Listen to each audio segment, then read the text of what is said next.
TRS హయాంలో కొత్త జిల్లాలు మండలాల ఏర్పాటు శాస్త్రీయంగా జరగలేదని మంత్రి పొంగులేటి అన్నారు. అవసరం ఉన్న చోట మండలాలు రెవెన్యూ డివిజన్లు ఏర్పాటు చేయలేదన్నారు. కలిసొచ్చే అంకెల ప్రకారం కొత్త జిల్లాలు పొగిడిన వారి కోసం మండలాలు ఇచ్చారని విమర్శించారు. వాటిని సరిచేసే విషయాన్ని పరిశీలిస్తామని మంత్రి పొంగులేటి అసెంబ్లీలో స్పష్టం చేశారు.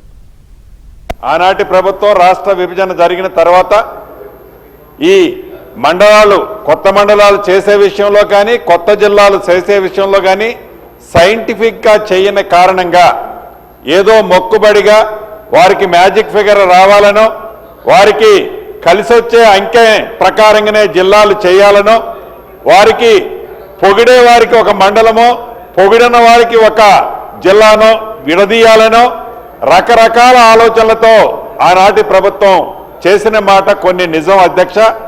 దీన్ని తప్పకుండా గౌరవ ముఖ్యమంత్రి గారితో కేబినెట్తో చర్చించిన తర్వాత ఇదే సభలో దీన్ని చర్చించి రాష్ట్ర వ్యాప్తంగా అన్సైంటిఫిక్గా ఏవైతే జరిగాయో వాటిని సైంటిఫిక్గా చేయాల్సిన అవసరం ఉందని వ్యక్తిగతంగా నేను కూడా భావిస్తూ తప్పకుండా ప్రభుత్వం ఇటువంటి విషయాలను పరిశీలించు. కొత్త మండలాలు నిజంగా అవసరం ఉన్న దగ్గర ఆనాడు ఇవ్వలేదు, కొత్త డివిజన్లు నిజంగా అవసరం ఉన్న దగ్గర కూడా ఇవ్వలేదు అధ్యక్ష. కొన్ని జిల్లాలు చూస్తే 2-3 మండలాలు ఒక జిల్లా కింద ప్రకటించారు. కొన్ని జిల్లాలు ఈనాటికి చాలా విశాలంగా 17-18 మండలాలతో కొన్ని జిల్లాలు ఇబ్బంది ఉన్నాయి.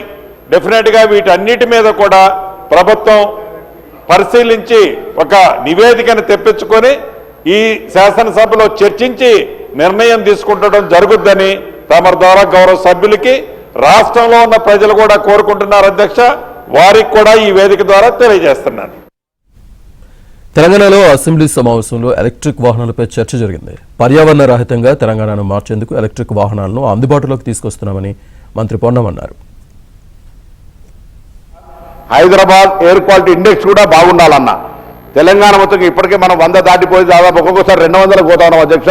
ఢిల్లీ 300 నుంచి 400, 450 ఎయిర్ క్వాలిటీ ఇండెక్స్ పోతుంటే మనం కూడా ఇవాళ సెకండ్ హైయెస్ట్ పొల్యూటెడ్గా ఉండేటువంటి పరిస్థితుల్లో ఉన్నాం.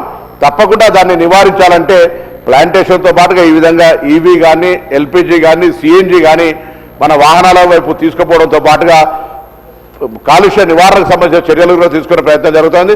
ఆ ట్రాన్స్పోర్ట్ డిపార్ట్మెంట్ ఎన్ఫోర్స్మెంట్ కానీ పాలసీల ద్వారా కానీ ప్రభుత్వ ఆలోచనతోటి అవేర్నెస్ క్యాంప్స్ కానీ ఇవన్నీ కూడా మోటివేట్ చేస్తూ ఉన్నాం.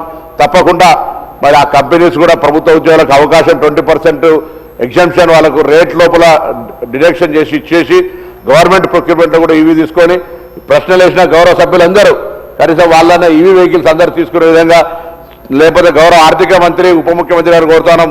శాసన